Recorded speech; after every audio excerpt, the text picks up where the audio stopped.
And of the terminologies that the Quran uses for charity, I'll mention 3 of them right now. Number 1 is qard hasana. Man dha alladhi yuqridu Allah qardan hasana. The Arabs did not use qard hasana to imply charity. This is Allah using it. And Allah calls charity qard hasana. What is qard hasana? Qard hasana means you are giving a loan.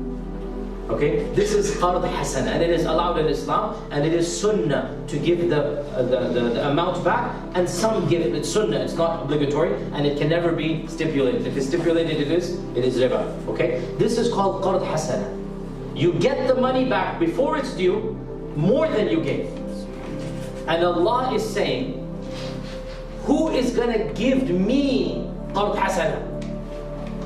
Giving Allah qard hasana, which means whatever you give, you will get it back in this world and the next, and you will get more back in this world and the next.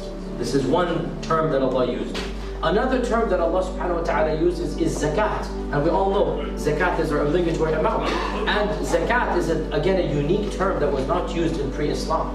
Before the coming of Islam, it was not a term that was used. And zakat literally means purification. It's literally the purification. And Allah calls zakat zakat because that amount, it's as if wealth is impure. Wealth is filthy. Wealth is najis. It's as if wealth is disgusting. When you give zakat, the rest of your wealth becomes pure for you to eat. That's why zakat is called zakat. By giving zakat, the rest of your wealth, as Allah says, فَكُلُوا حَلَالًا طَيِّبًا. Eat it halal and tayyib, pure and beautiful and sweet. Now that you've given your zakat, it becomes halal and tayyib. If you don't give your zakat, it's neither halal nor is it tayyib. Okay, so zakat again is an interesting philosophy. And again, the term I mean. And again, look at how beautiful our concept is, that we are obliged to give 2.5% of our savings, not even of our income. 2.5% of what we've saved after we pay rent. So after you get rid of your paycheck, everything, whatever is remaining in a year, you pay 2.5%. Contrast this with the state that charges you, what, 30-35% of your income. Look at the difference. Allah is asking you 2.5% of your savings, and the state asks you more than 10 times that of your income. That's all that Allah asks, and that's zakat. And then the last term that I'll hand it back to Rahim is a beautiful term. It is the term sadaqah. Sadaqah. Again, this is a unique Quranic term. It wasn't around before Islam. Sadaqah.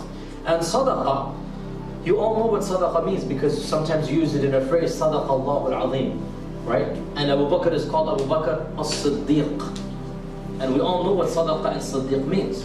It means to believe. Abu Bakr, the one who believed when everybody else didn't believe. And Sadaqa Allahu al-Azim, Allah the Majestic has spoken the truth. So, your charity, Allah has called it sadaqah, and Allah called it. This isn't found in pre-Islamic Arabia. The Arabs didn't invent the term sadaqah. It was a Quranic term.